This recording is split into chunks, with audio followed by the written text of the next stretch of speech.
we're happy to help. That's what we're here for.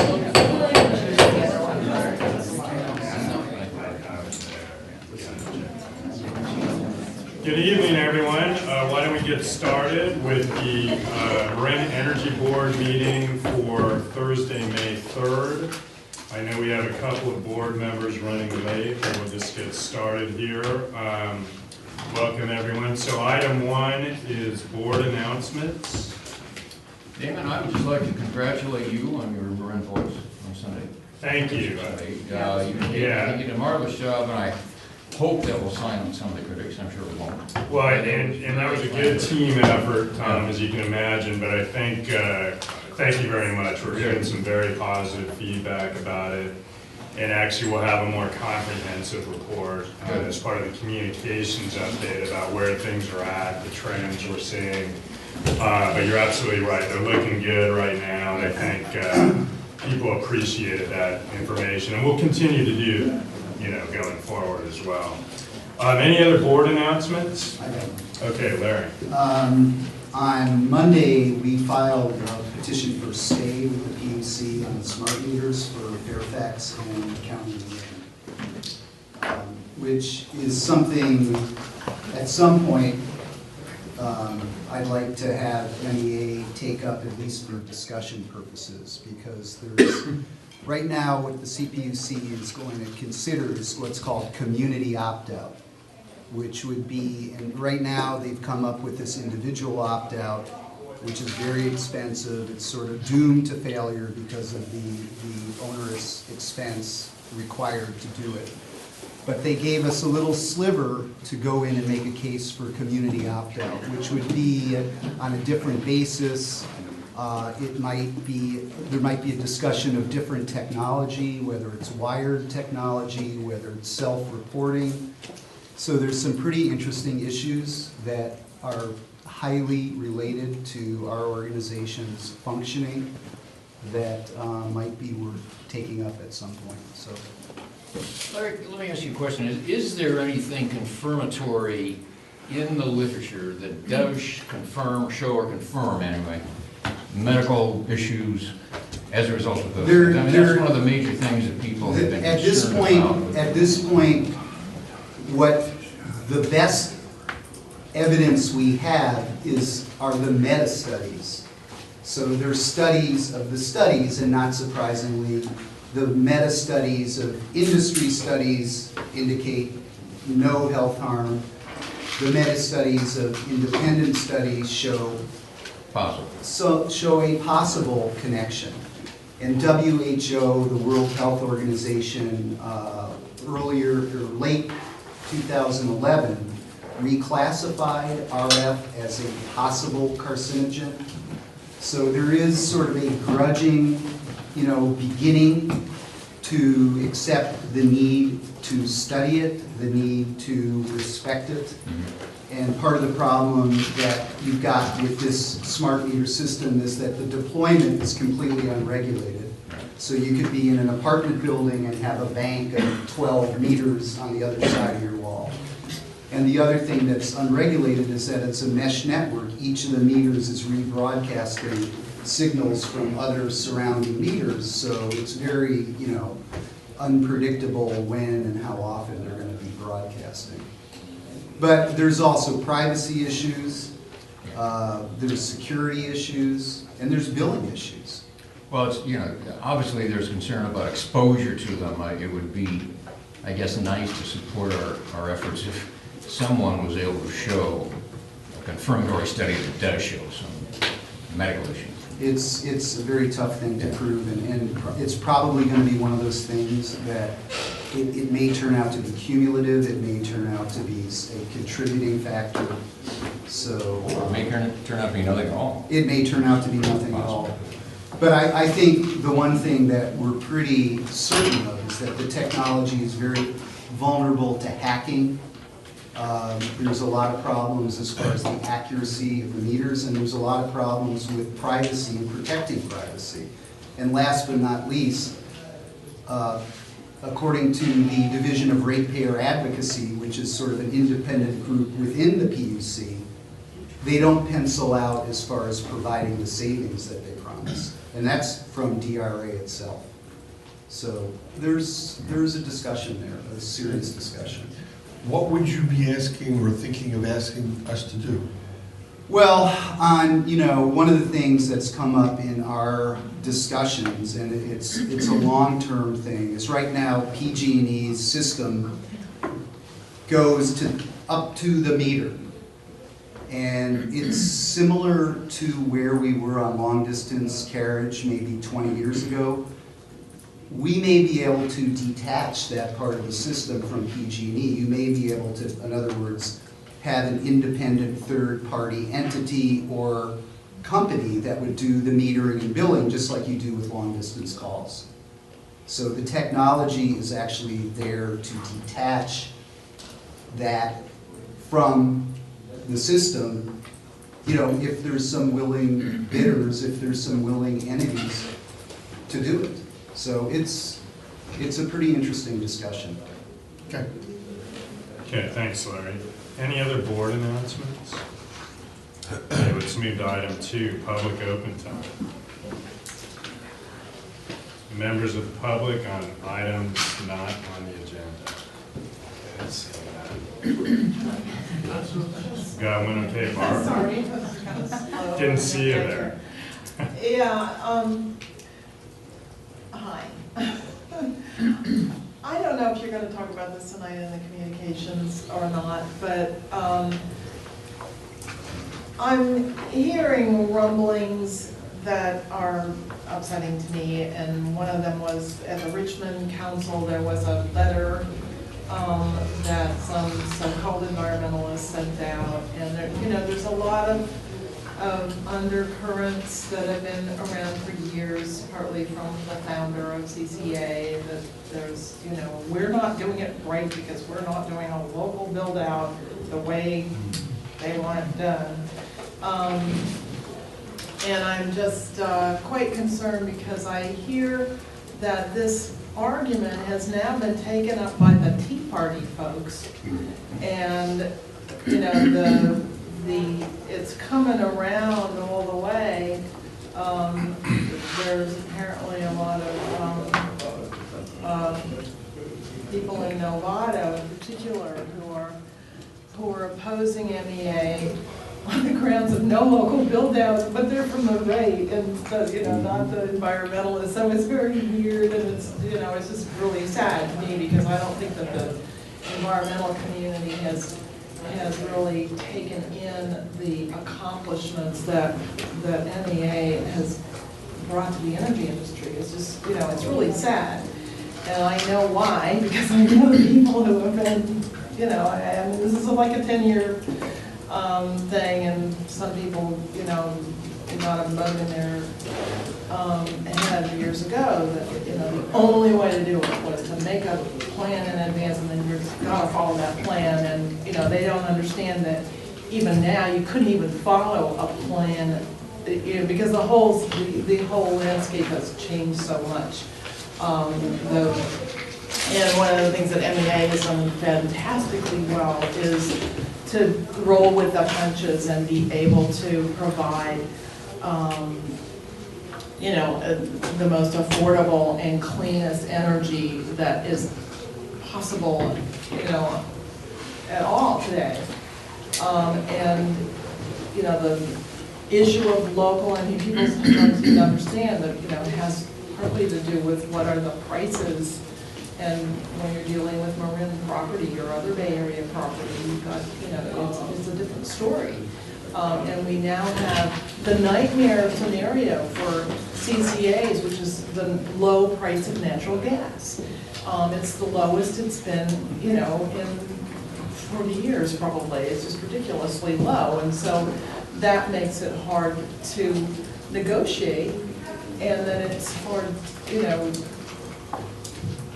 it's just difficult because of the rate changes that PG&E has made and has forced us to respond to. And so anyway, I'm just sort of like expressing my frustration at some of the community people who just don't get it yet. But I do want to also, express to you how how much I think, you know, our communication strategy going forward this summer is really, you know, it's going to be really important to do, you know, what we can to show how much we shine, even though we're getting these ridiculous attacks. So, you know, just I'm happy that I missed a meeting. I'm so happy I'm here tonight. I'm being on a plane tomorrow morning, but I get to be here tonight. Thank you, Barbara. Any other members of the public? This time? Okay. Item 3, report from Executive Officer Don. Great, so I have just a couple of items this evening. The first is really exciting announcement that I'm just really eager to share. We are very close to executing our first contract under the feed-in tariff, and we expect to have an announcement early next week that has all the details of this, but I can say a few things about it. By the way, just to interrupt, that would be a local build-out. Yes, it is. Just wanted to clarify. Thank you for highlighting that. That's an important detail. In fact, it is going to be located in San Rafael. It's just under 1 megawatt in size, and it is going to be coming online and is expected to be producing power sometime during the second half of 2012, so very soon. And the term that this applicant is interested in is a 20-year term. So they'll be coming in under the provisions of our feed-in tariff application process without any revisions. So the power purchase agreement that we developed for the feed-in tariff is expected to be executed within the next few days. And when it is, we'll be issuing a press release with some more of the details. We expect to have some photos, possibly some renderings of what it's going to look like, and some hopefully some good media attention and coverage of this local project. So we're just really excited about that. Dawn, I'm sorry, what's the source of the power? Excuse me, I didn't say solar. It will be a solar project. Solar PV. And it will be on an existing structure, rooftop. Good. The next item I wanted to report on is just a quick update on where we are with our solar and energy efficiency rebates. As you may recall, we allocated an additional $10,000 to the rebate program as part of this current fiscal year that began on April 1st. And we've had a lot of interest in the rebate program just over the last couple of months, partly because there was a lot of groundwork being built last fall. A lot of folks have started the process of getting their projects underway. And we've actually given out 29 rebates thus far, 7 of them solar, 15 of them for energy efficiency assessments, and 7 of them that are part of the Energy Upgrade California program. We have 5 pending and only 6 remaining of the full allocation for the year. So it's exciting to see so much interest in the program. These are all customers of ours that are able to benefit as a customer by doing this local work, solar installations or energy efficiency assessments. And then the final item I wanted to report on is just something that we're going to be looking to do in the future. I wanted to make sure that the public and the board members were aware that we are in the early stages of putting together an integrated resource plan that is set for board consideration in the fall. And this is something we'll likely be taking to the board retreat for board consideration, but we'll be discussing it in the late summer. And there's a possibility that we may put together an ad hoc committee to look at this resource plan, or we may instead look at bringing this through the technical committee and having it vetted there. But this would allow the board to kind of look at procurement strategies all at one time rather than having random contracts coming through throughout the year, but rather looking at things holistically and in advance, and not have to do the approvals throughout the course of the year. So we're excited about that, and if that's something that interests you, let me know, and we'll see how we can make sure that board members are engaged in that process. And that's it for my report. Thanks, Don. Any questions for Don?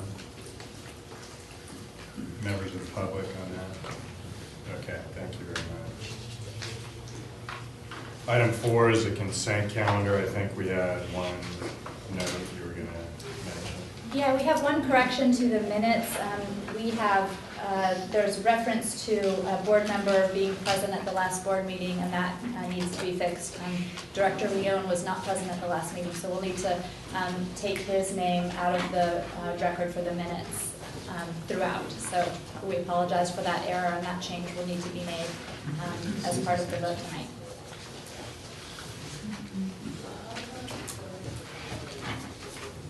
With that change, can I have a motion? So moved. Second. All in favor of approving the minutes? Aye. Opposed? That matter carries. That was the whole consent calendar, not just the minutes, right? Excuse me, the whole consent calendar. Correct. Item 5, adjustment to job description and compensation for clerk staff position. Great, so I'll introduce this item. On July 7th, 2010, your board approved the clerk position for MEA, and the job description for this position was limited in scope initially, but has grown substantially, particularly over the last 6 months, to meet the needs of MEA. And as a result of the increased scope of work, we've done some additional analysis at compensation levels and also adjustments needed in the job description. We particularly looked at similar jobs that are happening in similar businesses. We looked at the County of Marin as one example and several others.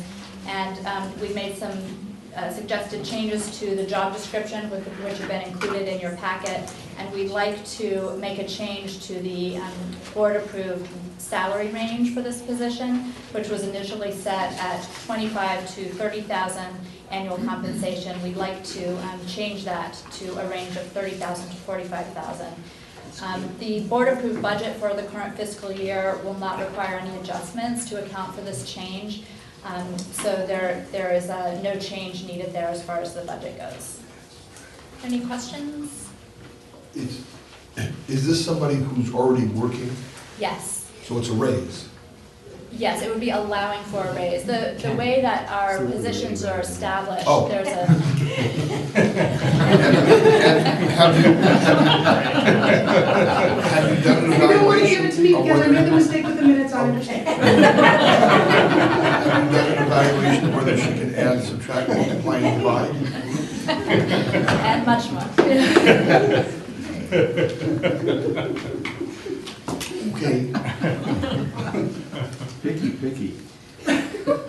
Any other discussion on this item? Do I have a motion? So moved. Second. All in favor? Aye. Opposed? Item 5 carries. Okay, item 6, communications update. Kind of the heart of our agenda. Great. Well, the first thing that I wanted to discuss for the communications update is light and fun, and it relates to our recent Heart Deep Green campaign. We launched it in early February, and we have met the goal of achieving 1,000 Deep Green signups. And Chair Connolly, I can hand it over to you if you'd like to say a few words about it. I would, and this is always a very fun part of the agenda when we get to recognize individuals and groups who really stood out for MEA. And in this case, special thanks as well to Jamie for kind of putting this program together. It really paid off well. We reached the 1,000 sign-up milestone rather quickly. We had a number of nonprofits that did sign up to participate. I want to quickly go through that list and then highlight the one that was ultimately selected for the contest. So we had Big Brothers Big Sisters, Community Media Center of Marin, Homeward Bound of Marin, KWMR, the community radio station out in West Marin, Marin Conservation League, Marin Humane Society, Marin Link, Next Generation, and Sustainable Marin, and Teens Turning Green. The ultimate selection was the Marin Agricultural Land Trust, and we have MEA from that organization here tonight. So just wrote out a few remarks. As Jamie alluded to, in mid-February, Marin Clean Energy launched the Heart Deep Green campaign with the goal of enrolling 1,000 customers into our Deep Green 100% renewable service option. We partnered with 11 local nonprofit organizations to promote Deep Green enrollments and invited customers to vote for their favorite nonprofit upon submitting an enrollment request. Our pledge was to donate $1,000 to the nonprofit with the most votes when the milestone of 1,000 customers was reached. Tonight, we are pleased to announce that we have achieved that goal, and the Marin Agricultural Land Trust, or MALT, received the most votes. MALT is a nonprofit devoted to preserving Marin County farmland for agricultural use, and we'd like to present them, MEA, with a check for $1,000. So,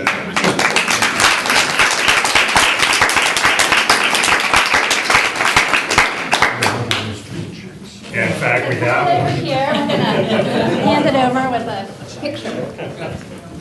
Oh, they do. The novelty check. Exactly. It might be hard to cash it, but. That's okay. Try.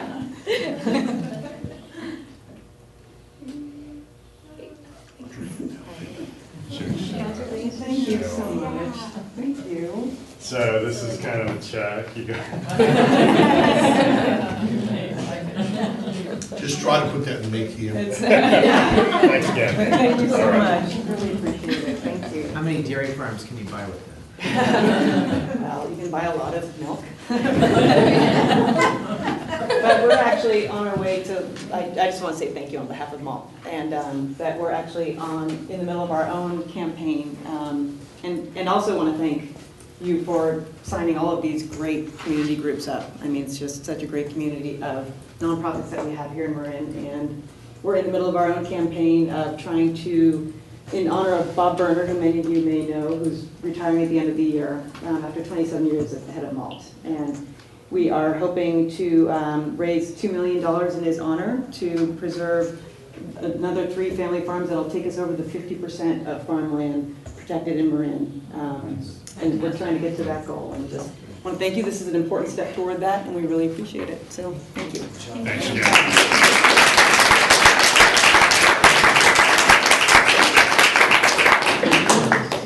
Kiki. I just want to say, we're really jealous of Sustainable Marin that MALT won, but they are Goliath in Lake County, and we're proud of them. And I also want to say that it was a terrific idea to run this contest, and I'm hoping that the other nonprofits in the community who have not had a chance to compete will have an opportunity in the future to have a similar contest or a similar opportunity to win much needed funds to help carry the work of Marin Clean Energy forward. Thank you. Thank you. And in fact, Jamie, we're very much looking forward to the encore. Yes, more to come. All right. Okay, there are some other things that I'd like to talk about today for the communications report. One other thing just about the Deep Green enrollments is that with the influx of Deep Green signups that we've had lately, we now have 7.5% of our customer base enrolled in Deep Green. So that's really exciting, and I think it's something that we can all be proud of. To the meatier topics, I wanted to talk about the work that we're doing in preparation for the customer enrollments that we have planned for July. So as you all know, the first and second opt-out notices were sent out already since our last meeting to over 100,000 customers in Marin. And I think we've all been very busy responding to questions and inquiries from constituents and potential customers.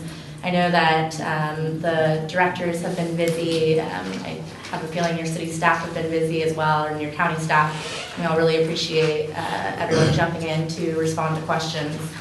Our call center has also been very busy. To give you an idea, they're taking anywhere between 400 and 1,000 calls a day. Before we sent out our opt-out notices, we were looking at calls like 100 a week. So it's really increased a lot. In-house staff has responded to over 400 inquiries through emails, phone calls, and customer walk-ins as well. So we've all been really busy, but I think one thing that tells us is that the primary goal of sending out these opt-out notices, or one of the primary goals, has been achieved. And that goal was really just to make sure that people are reading these opt-out notices, that they know that they have a choice for their electricity supply, and that if they don't contact us, that they would be enrolled in Marin Clean Energy in July. So we processed over 10,000 opt-outs in just 3.5 weeks. So that's also telling us that the opt-out process is actually working. Our opt-out rate for the July enrollment is at about 10% right now. So when the notices first went out in early April, there were a few different issues that were causing some customer difficulties and frustrations. And those issues have all been resolved, but I think it's worth going over them just so that you know what they are and what steps we took to resolve those issues. So the majority of them were relating to our customer call center and the phone number. So the first was about our phone number, which is serviced by Sprint. And on April 10th, there was about a 3-hour period where Sprint's phone numbers that had an 800 or an 888 prefix went down. So the phone line was down for a couple of hours, and unfortunately, it was horrible timing for us. What was good about that was that it only lasted for a few hours, and they were able to fix it. So it was a temporary problem. It's no longer occurring. But you might still be hearing from some people who are saying that they're calling the line and that it's been disconnected. We were struggling to figure out what that issue is, but we've narrowed it down and determined that it's actually a dialing issue. So our number is 888-632-3674. If you dial that number on a landline from your house and you don't press 1 first, it will go to a number that's disconnected or it doesn't work. So you have to dial the 1 first. And we've updated our website and all of our future mailers and communications to have the 1 on that phone number.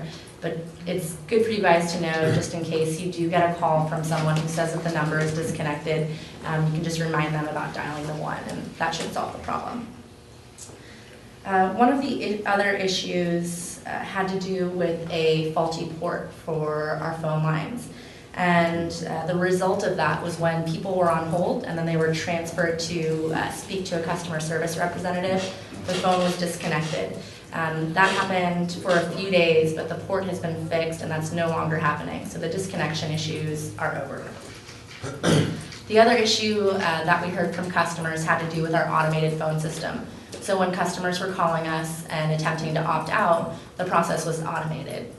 And what the customer needed to do was enter some of their PG&E account information. One of the reasons that it resulted in problems for customers was because of the account information that we had received from PG&E. Some of the information was outdated, and the way our phone system works and our website was that when you entered your account information, you had to validate it, or our system validated it to make sure you really are who you say you are and you're opting out the appropriate account. The problem was that if our account information wasn't up to date, the customer would be entering what they saw on their bill, but our phone system wouldn't recognize it. So, in order to fix this problem, we did 2 things. The first was that we got updated information from PG&E. So we revised all of that information so that it's much more up to date and accurate. That was helpful not only for the phones, but also for future mailers to make sure that the right people are getting the right mailers for the correct accounts. The other thing that we did, which I think has been hugely beneficial and really resulted in much better customer service, was 2 weeks ago, and that was that we changed our opt-out system with our phones to only be taken with a live operator. So the automated system for opt-outs is no longer an option. If you call our number, you press 2 to opt out, it'll automatically bring you to a real person who can help you do that. with your account information if you have it, that's ideal. If you don't have it, you just have your name and address, we can still process the opt-out account for you. And what's even better than just having the live customer representatives is that they're there 24 hours a day, 7 days a week. So you can call at any time and try and opt out, and we'll have someone to help you. And we've definitely seen a difference as far as feedback from customers and questions about our phone center with opting out. What's a typical wait time on a phone? It's decreased quite a bit. I think the wait time on average is about 1 minute at the most. It also depends on what type of information you are calling about. If you're calling with a question that's advanced and needs to go to our original call center, which is Noble in San Diego, the wait time is seconds. I think processing an opt-out, it's up to 1 minute for a wait. And the average call time is about 5 minutes. Jamie, I can testify to the fact that it's very easy. I tried yesterday. I was reading through the minutes, and I've also, we've had another flurry of negative criticism in the IJ about having trouble getting through. I called yesterday. It took me less than 20 seconds, I think, to go through the 1, 2, 3. I hit 2, and within another 20, 30 seconds, I had a live operator. He was a little mystified why I didn't want to opt out. It's very, Why are you here? it's very easy to get through. It works very well. Yeah, I have a question. If in fact, if you don't dial 1 and you dial 888 something, something, something, is it possible for us to get that number so people who don't dial 1 will still get to us? No, because it's maybe a I mean, you say possibility, it's a but disconnected number, so maybe it's attainable.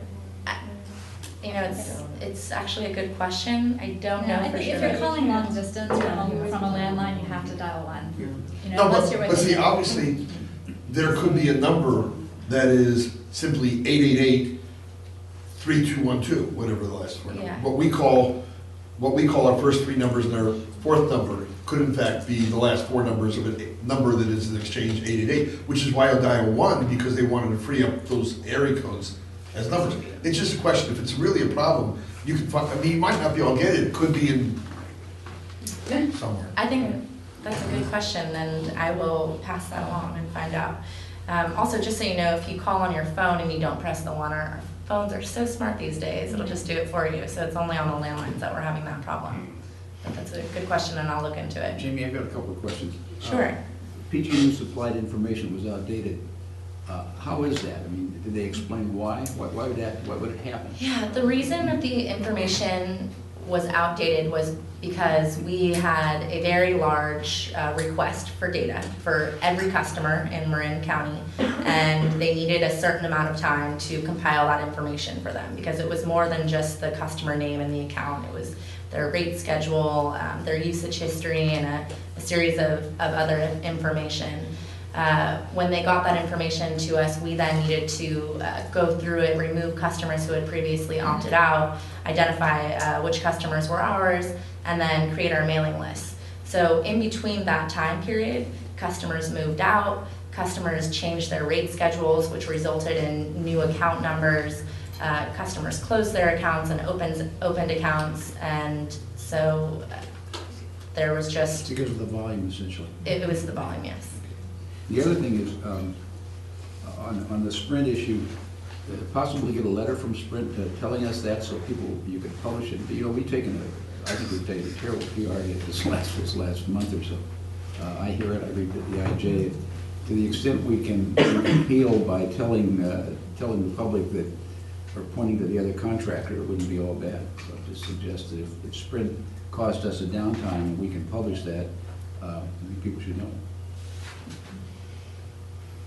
That's a great question, and I will look into that. I wouldn't be surprised if we were able to do that, because we were not the only company that was affected by this. So I would imagine that they would be willing to appease us. Yes. I just wanted to take a minute and thank Jamie and Justin particularly, because I've had to forward several people to them, and they've been really, really great with them and responsive, and really getting back to them, letting me know that they got back to them. And in this case, Justin today took a call from a guy who said he's been with PG&E his whole life, and he intended to die with PG&E, and he just wanted to opt out. Possible. He was probably not dialing the one because he kept having a problem with the number.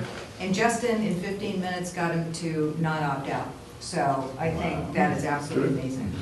So thank you both for everything, actually, all the staff. No, and I've actually seen the walk-in service. You guys they come in and, you guys really help with it. So, Sarah. I just want to say real quick, I've been watching this come and go every day. Justin has been a rock star. We hired him in February and put him on the front lines, and this man has not buckled. Not once. He is amazing. He really, really is just doing such a terrific job, and I just wanted to say that. Well, if you have any email requests for information or help with opting out or not opting out or anything, just, again, feel free to send it my way. It's important to know, you guys, if folks are asking for, well, how does my bill compare under this versus PG&E, we'll do that analysis either over the phone or in person, and ultimately we'll want a rate calculator on the website as well, which is coming soon. I had somebody call me today and say they have solar panels, they don't pay PG&E for any electricity, and whether or not they should switch to MCE or not. I said, yeah. It's not gonna cost you any more if you don't pay for electricity anyway. In fact, they'll make so much with us. They'll make We money. actually buy it. We'll buy the- Do you buy that? Yeah. Do we buy that? I knew that. Director Rick. I just want to echo what Director Collins was saying. It's really important.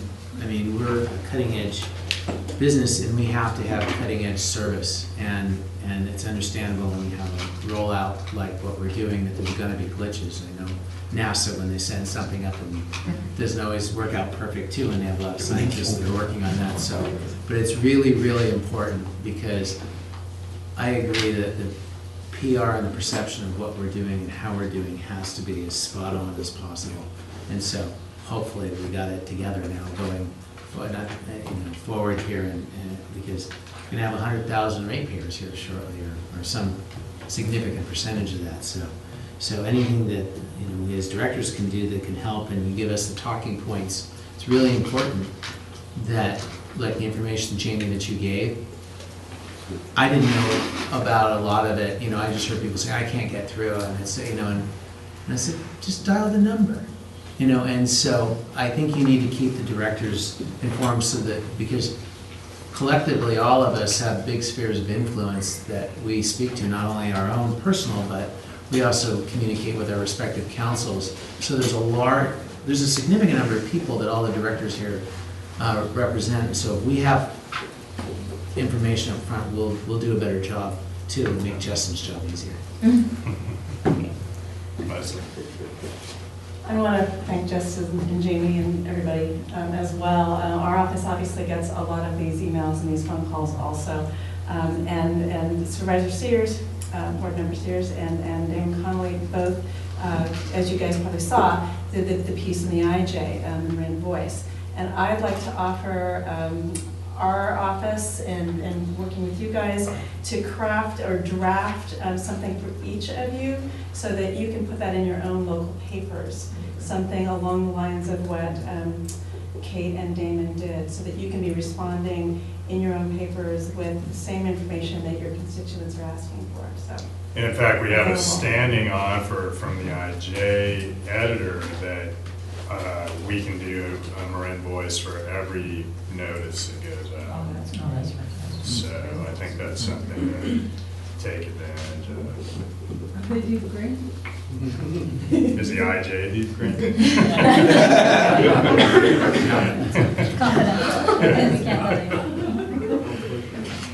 In fact, that seems like a good segue because we're going to talk about the third of 5 notices right now, right, Jamie? Right. And just kind of going forward. Right. how I to have a think couple of about it. other things to report really Okay. quickly before we get to that. And that's just that I want to remind everyone that in addition to our lovely call center, customers can also opt out on our website. So we have what we call a smart form on our website that was similar to our automated phone where it validates the information that you put in. You are required to put your account number, your street address, and your zip code. And if those three validate, then it goes over to the next page of the form. You know, it says, here's your address, is this it? If you'd like to opt out, check yes, and generates a confirmation number for you. We've also updated that form so that if the customer isn't able to submit their information and have it validate through our system, it takes you to a secondary form. And the customer can enter as much or as little data as they have about their account into the form, and then we'll process it from there. And there were just a few other points that I wanted to make sure that you all knew about as far as opting out. So when you opt out on the phone or on the website, like I said, you get a confirmation number. And after an opt-out is processed, we send a confirmation letter in the mail to anyone who's opted out so that they have something on their records showing that we've processed that request for them. We also let them know that we'll remove them from all future mailing lists. But there is about a week time period between the date that we submit a mailing list for the printers for the opt-out notices and the date that it actually gets mailed out, where people could still be opting out. So a customer could opt out and potentially get another opt-out notice and a notice confirming that they've opted out. So to sort of eliminate the confusion there, we've added a couple of sentences in the opt-out confirmation letter that tells them that they might receive one more opt-out notice, but that it doesn't reflect the status of their account, and that will remove them from all future mailing lists. And we also let them know that verbally. So I just wanted to make you aware of that in case you got any questions from customers who experienced that. And then I guess that was the only other thing I wanted to mention, other than the fact that we are preparing our third opt-out notice to go out, which is attached, and that's going to go out in a couple of weeks. It's going to go out in 2 batches to sort of slow down the number of calls that we get in the beginning, to decrease wait times and things like that with our call center. So I would love to hear any feedback from you if you have suggestions for the opt-out notice, or if any of your colleagues do. So this will be a two-sided postcard? Yes. I mean, one question we've been getting, and we've already talked about it in prior meetings, but it's really kind of how we want to deal with it, is talking about rates, how they're likely to compare. I know that we can't definitively say as a broad proposition because it depends on specific situations. We have average rate comparisons on the website. We talk a little bit about rates on the postcard, but I guess the question I would put to the floor is, is there more we ought to be doing on a rate discussion in the postcard? Director Ripcon. The only thing I'd say about rates is I know hopefully we're going to have a calculator perhaps on the website by June or July. Is that what we're talking about? At least by early June, possibly even later this month. All right. So it would be great if perhaps the postcard could reference that, to look, for a rate calculator on the website if they want to do something more. I don't know if there's room for it. I just thought that was a suggestion. I will say that the hardest critic, my colleague Larry Chu, read the postcard and he was very happy with it. so which I think is good because I vetted the card before my colleagues this week, and they were very happy with the postcard at this point in time. Dawn, how will this calculator work? Are we? I don't want to get us into a situation where we're going to have yet another barrage of criticism because people can't understand it. Yeah. No, that's a great question, and the reason why we haven't done a calculator yet is because we couldn't make it simple at this point. But once we are able to use July rates, and we didn't want to get too far ahead of July before we get this calculator out there, it will be based on the July rates, which will not have tiers for MEA rates. It'll be a flat generation rate. And it will be relatively simple. A customer will need to know what their rate class is and enter that information, and then they should be able to get a comparison. I think that the other challenge that we're trying to work out is we need to refrain from saying much about PG&E rates, and so we're still working through what's the best way to show an actual comparison without showing PG&E rates. We wouldn't want PG&E to have information about our rates on their website because it may not be accurate.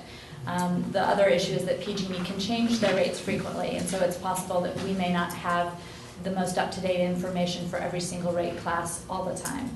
So those are some of the issues that we're trying to work out. I think the good news is that our rate calculation itself will be very simple because it won't have the tiers as of July 1. Some way or other, the rate for the customer is going to have to be able to compare them because that's what they want to know. And if we just give them a figure, they may have trouble comparing it with PG&E. Yeah, and the way that we're going to address that is to have some disclaimers with the calculator that says, this is based on currently available information, available on PG&E website, and try and cover it that way. Do you want to say more about the plans for the calculator? Yeah, one idea also, in addition to the disclaimer that we are considering for the rates calculator is having the customer, so they would enter their rate schedule and then their electric usage for a month in kilowatt hours. They'd press a little calculate button, and the number that they would see could be the difference for what they would pay between Marine Clean Energy and PG&E. So instead of necessarily showing here's what you pay with PG&E and here's what you pay with Marine Clean Energy, the number could potentially just be a difference between the two. Okay. Director Appis then. Just a couple of suggestions if it's possible. I pass this by my council as well. And they were saying that they think that, like on the terms and conditions of service, that the first item on the top should be opt-out. And that, so that people have, can't get mad about you didn't try to tell me, because nobody's gonna read the other stuff with the small print. So they thought that should be first. And with the first line, being, basically telling them, you're gonna be enrolled unless you opt out, it would be good if that could be bolded. So that it's absolutely clear straight off the bat, so if they don't throw it away, they'll have at least the bolding of it. And I also think that last paragraph about for more information to opt out should also be bolded, just to bring it to the attention, so that people don't think that we're just trying to throw something by them. And then I think that we wouldn't have any issues. Can you restate that final comment, which was to bold an additional section? Well, there's the first line, about this mailers to notify you, and then the second to the last paragraph, which is for more information to opt out, if that was bolded as well. It's just, so then the prime information that somebody's going to want to see, you can't dispute it by saying we're trying to, bury it with all the other verbiage. So you would bold those two, I think that's a good idea. Bold those two and then move the opt-out paragraph. I mean, on that one, again, that's, because again, frankly, what I hear about most is rates. So it's almost, that's probably, a debatable point. I mean, maybe what we can do is bold the headings, so rates, billing, enrollment, opt-out. That's a good idea. Bold things. That's good. Yeah. I find it difficult that somebody's gonna say we're hiding the opt-out provisions. It's in here like 4 or 5 times, and there's one whole paragraph entitled opt-out. Yeah, It's just amazing that well, they which is the say- Well, longest, certainly we have an obligation to identify the opportunity and the possibility of opting out. I don't think it's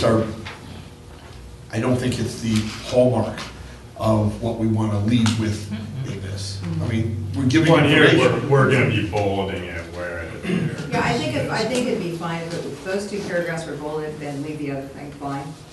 And maybe bold the headings, like you said, I think that's great. Well, then you might want to bold the fact that MCE is 50% renewable light Yeah. clean energy. No, it's true. And then you could bold the part about, How about bold it? I mean, why would we put the whole thing in bold? Damien, you have another. Well, also. Why any more board? I too have heard the questions about rates, and I wasn't sure if I heard you correctly earlier, that if people call in, you can do a comparison for them? Yeah, we can do a rough comparison. We can point, the first thing we do is we point them to the information that's on our website that shows kind of the average rate comparison for an average residential customer and an average commercial customer. And that's the chart that we have talked about here in the last few board meetings and kind of refined over the last few months. So that's helpful as a benchmark. And then we are able to help folks that come into our office or have want some more detailed information. We can help them to a point. We're not able to, some of our call center representatives, because we're taking such high call volumes, we have a lot of folks that aren't highly trained in and aren't able to do rate comparisons because they can be pretty, there's just a lot of nuances to a particular rate schedules. So I guess the answer is, in most cases, we can give folks a lot of information that helps them with that rate comparison. Well, so my suggestion is maybe to rewrite the rate paragraph just a little bit to let people know that they can get more information. It says view our rates, but for a lot of people that doesn't really say we can give you an idea of what your new rates would be. I bold that too. So I mean, I think maybe it can just be rewritten a little bit to let people know that there's more in-depth information available about rates.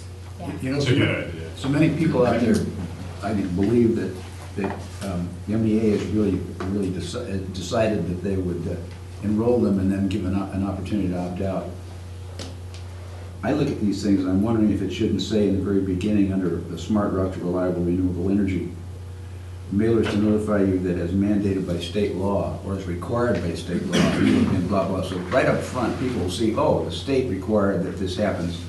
And maybe it takes away some of that onus about that it's happening here and not the second one. That's a good idea. I mean, right now, that's under enrollment. It's under enrollment, but right, yeah. if we can, Yeah. It's also later on that front portion, right under the bullet points. Would you want to take that part out then? If we move that up? I just suggest you put it out in the first place and bold it. Well, You can use a highlighting tool too. Lots of bull. Dawn, when a customer calls the call center and reaches one of these individuals that has not been trained, how do they respond? Well, we have a system where we escalate calls as needed. So if someone is looking for more information that can be provided from the first point of contact, they are transferred actually to our Noble call center, and they have a lot more expertise in the energy industry and can get into more of the nitty-gritty questions. They've been taking, the last couple of days, they've had a pretty high call volume responding to questions about net energy metering customers, like the type of customer that Director Wachtel described, where I have solar on my roof, what happens if I transfer over? They're taking that level of calls. And if there are detailed questions about rates, those are often transferred. And can they switch them to Noble immediately, or do they give them the phone number? No, it's a live transfer. Yeah. And in some cases, questions are even escalated to our office, and Justin or Jamie respond to those. Also, the Noble Call Center is open Monday through Friday, 8 to 5. So if a customer calls to opt out and they speak with a live person at midnight, then the call center rep will take their information and another representative will call them back the next day. okay, members of the public. Kiki. Thank you. Just in keeping with a lot of the comments that you've all expressed about using these opportunities where customers touch us or where we reach out to customers to tell our story and not just be defensive about our situation, I'm wondering if the calculator, if we were going to offer a rate calculator on the website, that would require that the customer supply their usage information. And perhaps in addition to telling them what the rate difference is, we could also tell them the percentage or the amount of green energy that they are being provided as a result of being a marine clean energy customer as opposed to being a PG&E customer. Correct. And maybe even the Bob. amount of green discounts? I'm hoping this is a totally unnecessary comment, but I know that some of the PowerPoints that we've used recently sort of have a page that shows our rates are pretty much the same as PG&E's, and then we have this sort of the bad news about the PCIA buried on the second page. Anything that we give a customer when they call about rates must include that PCIA, or we will get nailed for deceptive marketing. So we've got $8 a month more, we've got to put it right out in front and just say, so sorry, it's PG&E's fault, it'll go away with time. Yeah, in fact, we have that right here on the post. Good point. Okay, any further comments or questions? I'm going to call on Director Sears, our editor-in-chief, to summarize what we've been talking about. Okay, so in the first paragraph here, the suggested edits are, this mailer is to notify you that, comma, in accordance with California state law, comma, your electric accounts will be enrolled with Marine Clean Energy's Light Green 50% renewable energy service in July 2012 unless you choose to opt out. In the second paragraph, the second from the last line, it says, MC purchases electricity for customers and works with PG&E. It should be PG&E which delivers your electricity, not PG&E who delivers your electricity. And the preceding paragraph is the one that's going to be bolded. Correct, This thank you, mailer, Damon. That's yeah. right. This mailer paragraph will be bolded. And if it's a which, you need a comma then, as opposed to a that. You need comma which instead of. Comma which, yes, thank you. PG&E, comma which delivers your electricity. And then moving down to the third paragraph from the bottom, that currently starts in accordance with California state law. I think that should be deleted so that that line begins customers who do not contact MCE, etc. And then we were going to bold the next paragraph, I think, right? For more information to opt out of MCE Light Green. Right. Right, okay. So the second to last paragraph will be bolded, and I think that captures everybody's comment. Yeah, then we'll bold the head. And I'll give this to you. Okay. Yeah. So bold those headings. And bold the headings, thank you. I think we're going to bold the other paragraphs too. And then we're going to bold the whole thing. Yeah. Start on the And were we going to add any more language in the rates part? Well, I'm not sure about that. We do, in the second line, it does say call 1-888-632-3674 for more information. So I wasn't sure there what else we might want to add.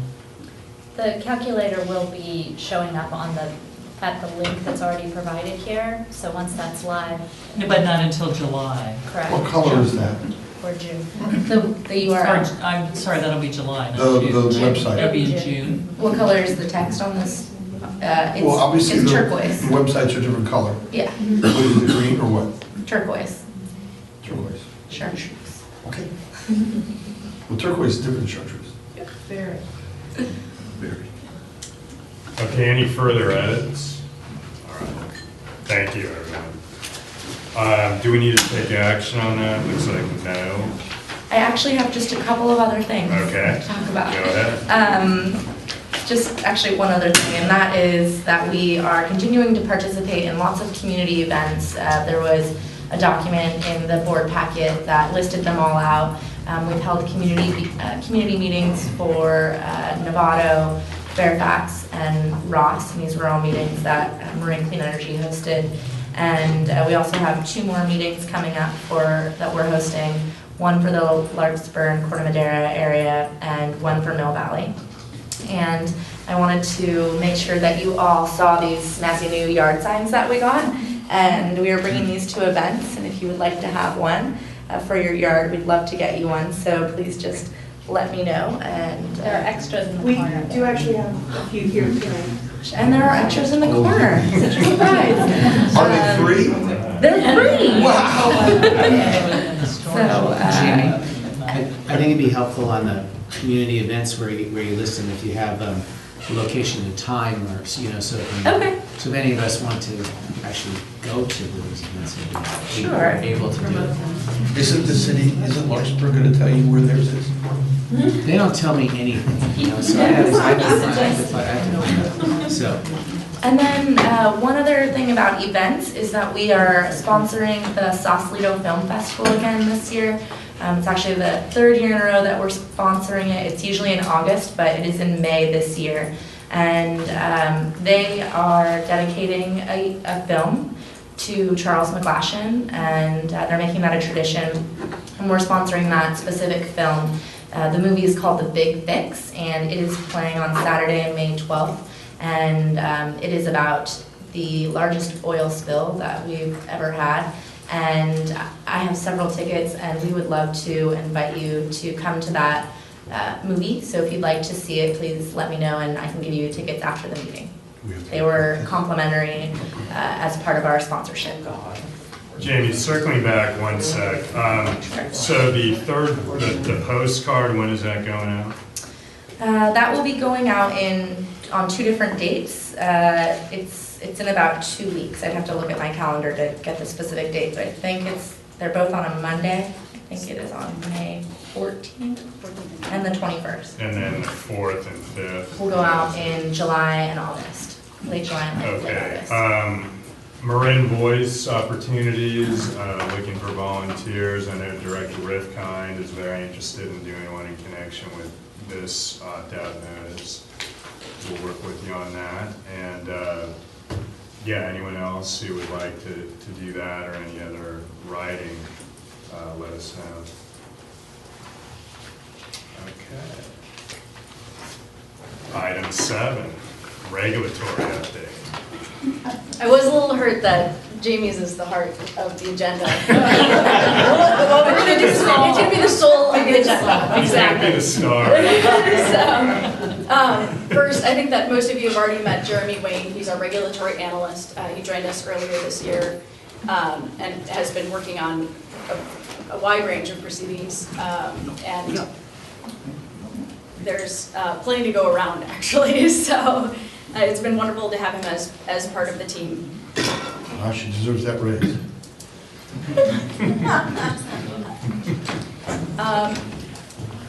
So we don't blind our officer here. I'm just going to go through a couple of quick items here. We go to the first slide.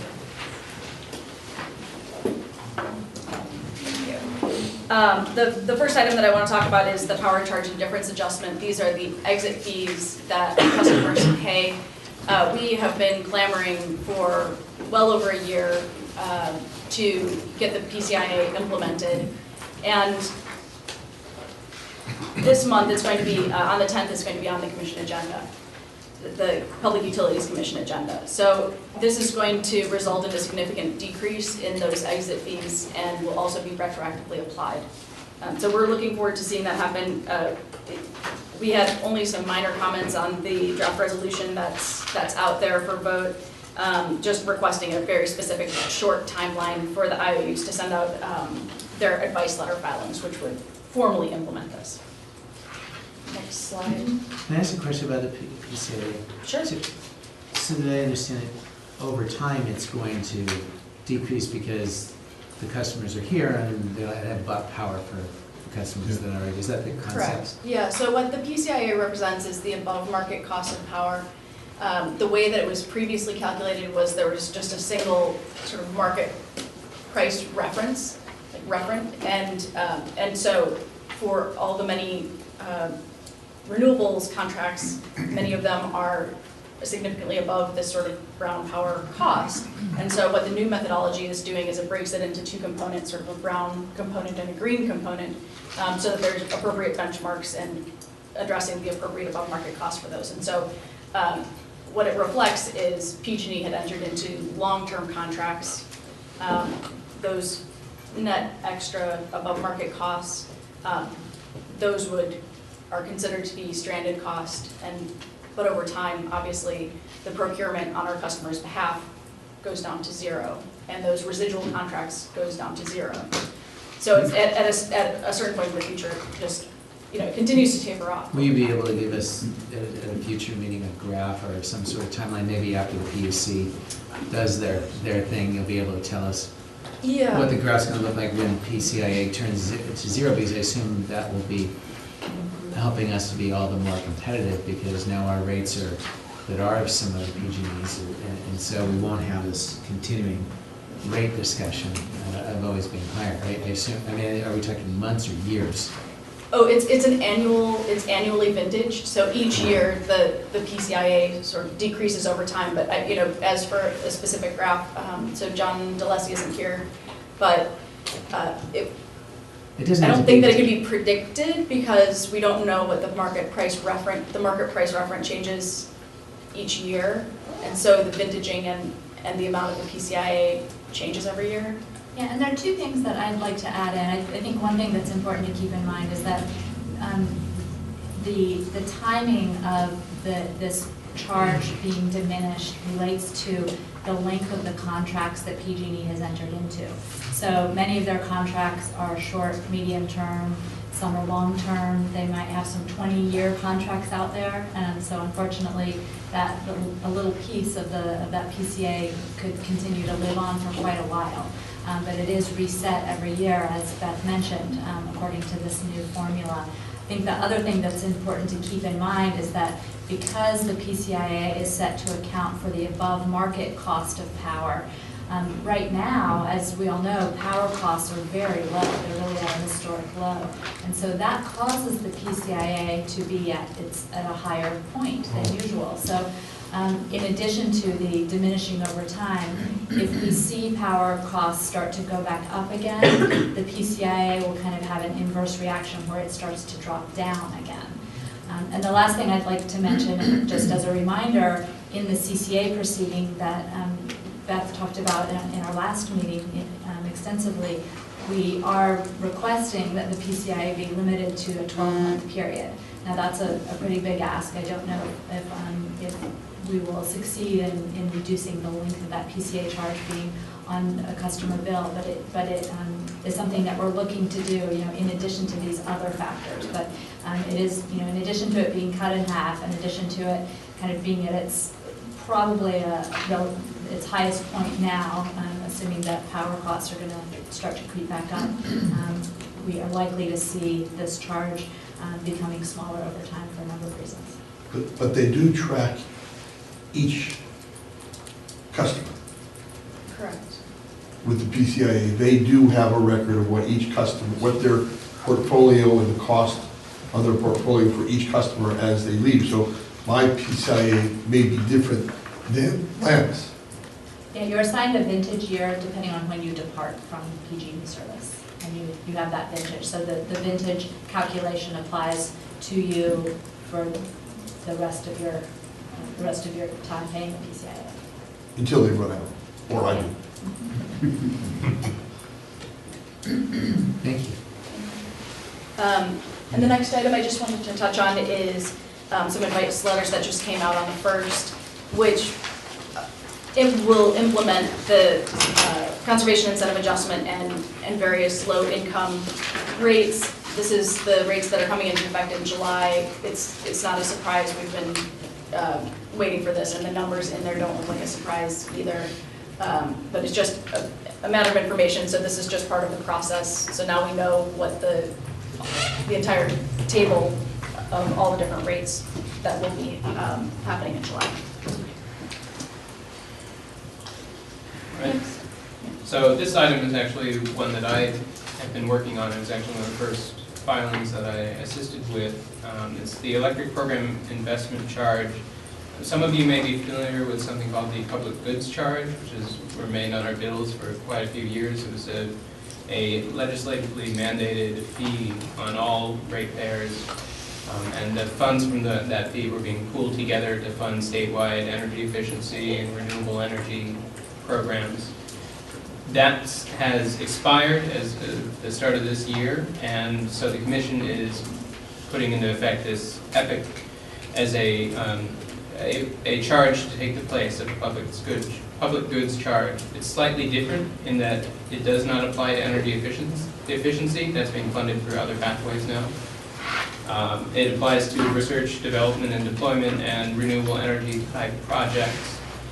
We've been involved in this proceeding to provide some guidance as to how this funding should be allowed to be used, or how this funding, especially by the investor-owned utilities, could be used.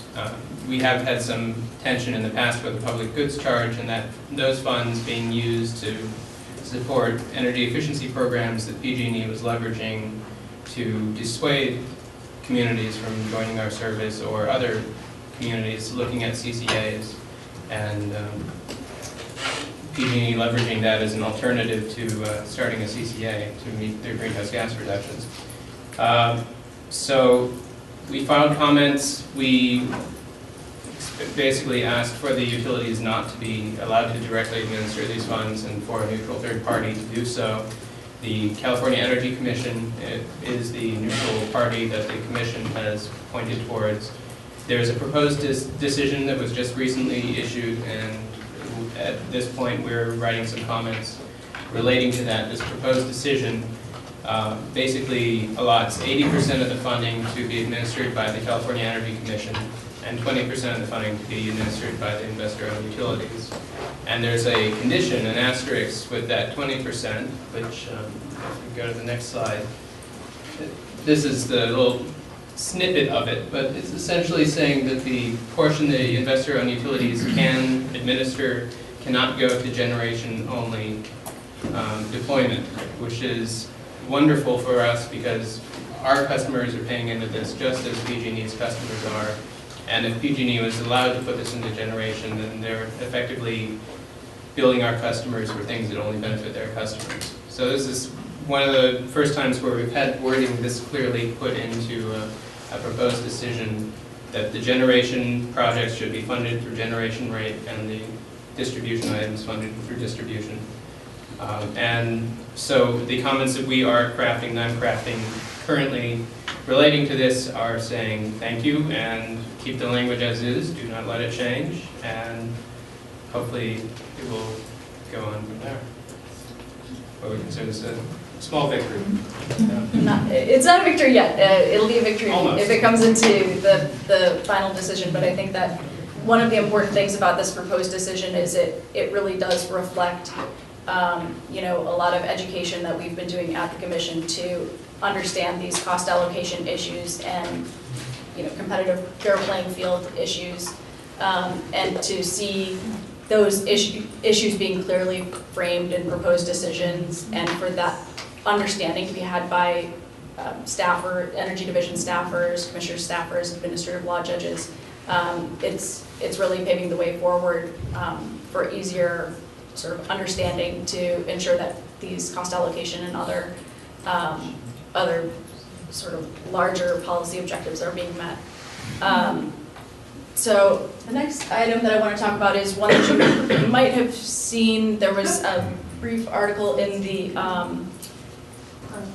Chronicle on this, and this is PG&E is asking to implement a green tariff, which would be a voluntary tariff, and it actually is very, very closely mirrors the Deep Green program, and so it would be 100% renewable energy based on Green E certified RECs. So as you know, we are already Green E certified, our Deep Green product is, using California and WEC, Western Electric Connection.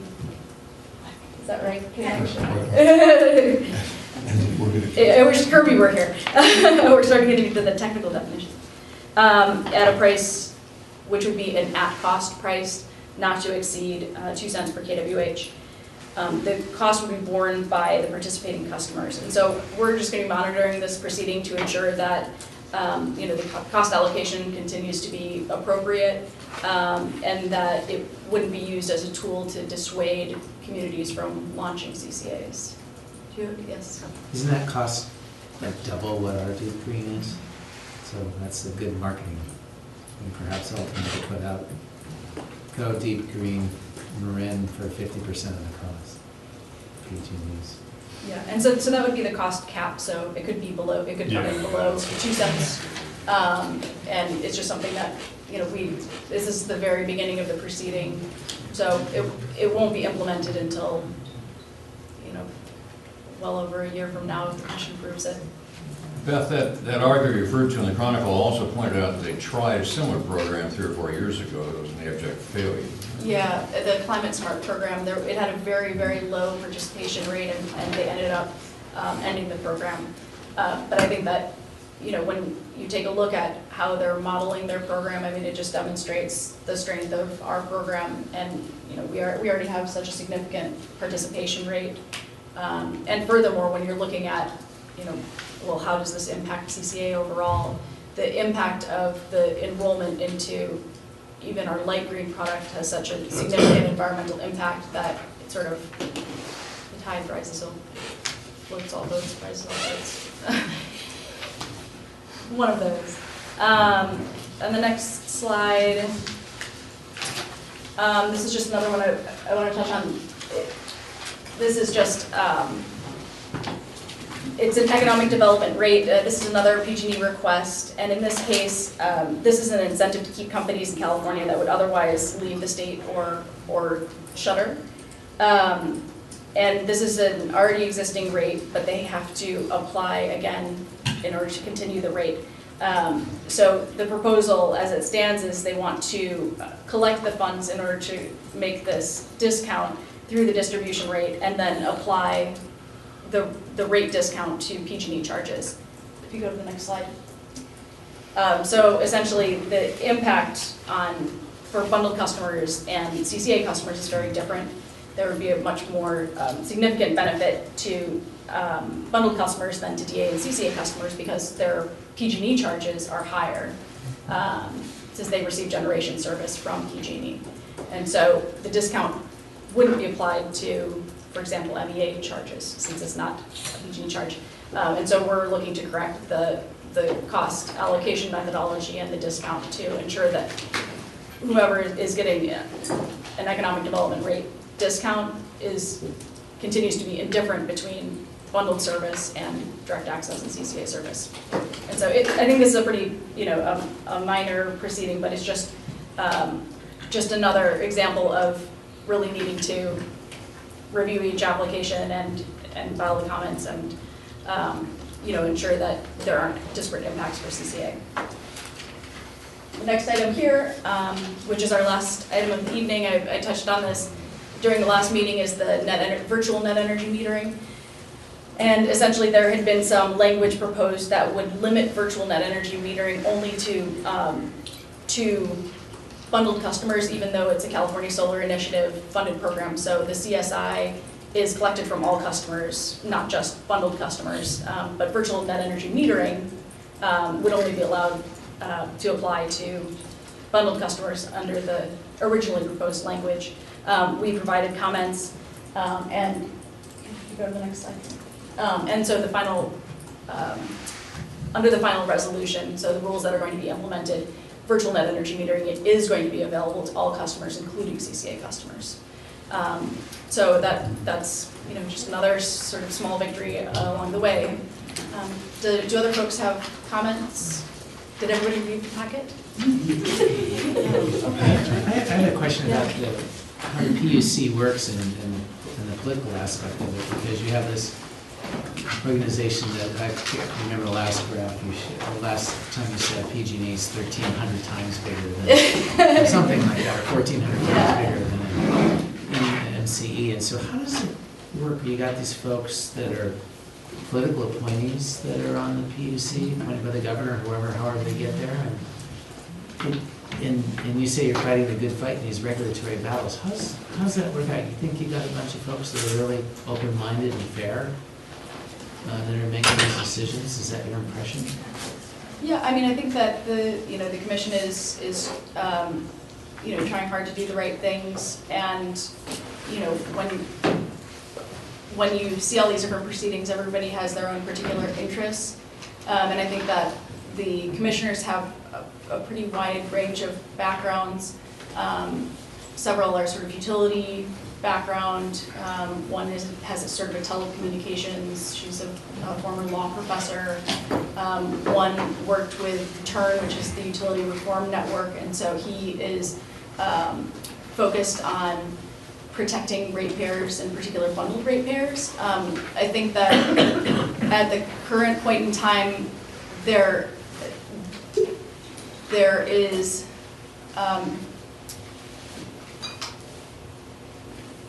not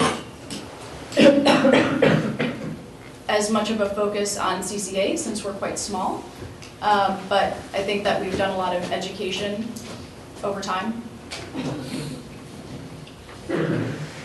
So, yeah, I mean, if you have other questions about the process or anything, or what our interactions are like with the commission, you know, the commission is, you know, if you're used to litigating in district court, the process is wholly different. It's a much more informal process, and so a lot depends on being able to, you know, you will meet with commissioners or their staffers or energy division to ask questions and get answers, and then there's the more formal process where you're, you know, filing briefs and filing comments and responding to, you know, proposed decisions and resolutions and advice letters. So it's a pretty, you know, broad range of interactions that happen there. Thank you. And again, there's periodically opportunities for board members to go meet with commissioners, which is always a great way to interact. So Beth will keep us posted on those opportunities. I had a comment. Yeah, Barbara, come on out. Beth, are you done with your report? Okay.